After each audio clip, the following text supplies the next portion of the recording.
Bem-vindo ao canal Dicas de Dias. Eu sou Irina Lopes e esse é o terceiro videozinho que está relacionado ao assunto sobre possibilidades de alteração de nomes. No primeiro vídeo eu falei sobre a possibilidade de alterar o registro de nascimento por erro gráfico e quando o interessado atinge 18 anos. No segundo videozinho eu falei sobre a possibilidade de alterar o nome no registro por adoção ou por reconhecimento de filho fora do casamento. Falei também sobre a mudança de nome através do estado civil, aliás, através da mudança do estado civil. E falei também da possibilidade da alteração do nome por adoção de apelido público e notório ao nome da pessoa. Neste vídeo eu vou falar da possibilidade de alteração através da lei da proteção de testemunhas e vítimas. Vou falar também sobre a alteração do nome por estrangeiro e vou finalizar pela possibilidade de alteração do nome por exposição ao ridículo, certo? Então vamos lá. A Lei 9.807 de 99 tem como princípio fundamental a proteção à testemunha, ou seja, a vítima ou seus familiares que colaborem com as investigações policiais ou processo criminal, possibilitando que esses alterem por completo o nome através de uma ação judicial, aliás, através de uma determinação judicial. Essas pessoas elas se expõem a perigo, a coação, a ameaça, elas expõem a sua integridade física para poder ajudar a polícia em um determinado processo, alguma investigação criminal, e isso pode trazer prejuízo para a integridade física dessas pessoas. Então a lei de proteção autoriza que seguindo os trâmites processuais, essas pessoas possam alterar um nome para que seja protegido a integridade física delas. Essa é outra possibilidade de alterar um nome. Temos também a possibilidade de alterar um nome por parte do estrangeiro.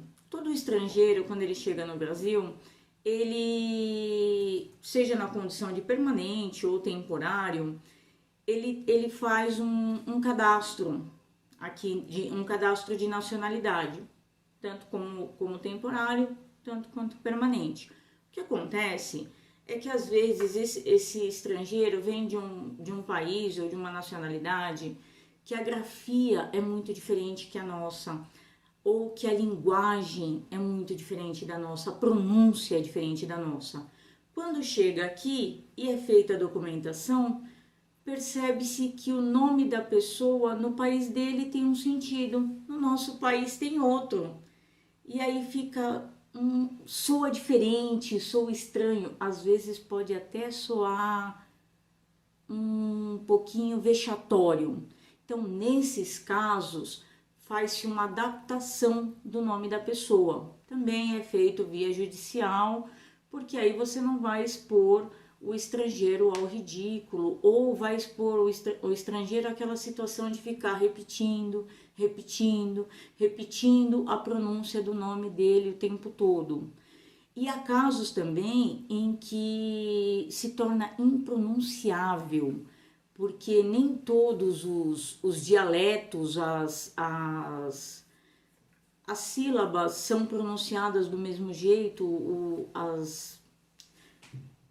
os sons nasais, os sons vocais do nosso país é igual ao país da pessoa. Então isso pro brasileiro ele fica bem complicadinho. Para evitar esse tipo de constrangimento, a lei autoriza que seja alterado o nome da pessoa. E por fim, para finalizar a legislação que altera os nomes, temos aí os nomes que expõem as pessoas ao ridículo. Só que esse caso é um caso peculiar. Por que peculiar? Porque é subjetivo. O que é expor o ridículo? O que se entende por expor ao ridículo? Talvez seja a cultura dos pais da criança talvez seja o desejo dos pais da criança. O cartorário pode não entender a religião do cartorário, ou o ponto de vista do cartorário pode ser diferente do ponto de vista dos pais da criança.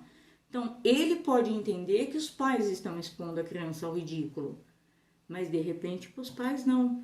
Então, isso é levado ao judiciário para, olha, vamos discutir? Isso está colocando a criança ao ridículo? Pode, não pode? Então, pode, em alguns casos, muito assim, específicos, pode haver essa discussão. Olha, essa criança está sofrendo constrangimento porque a junção ou a pronúncia do nome que os pais escolheram está causando uma exposição vexatória na criança e é interessante mudar, ok? Essas são as possibilidades de alteração no nome. Eu ainda vou fazer mais um videozinho, que provavelmente aí logo mais eu vou estar lançando no canal, que é com relação ao nome social, que é bem interessante, eu recomendo ver. Por hora, esse é um resumo de tudo. Eu sempre lembro nos finais do vídeo, cada caso é um caso. É o que diz o velho ditado, cada caso é um caso. Você pode e deve procurar um advogado. Até a próxima!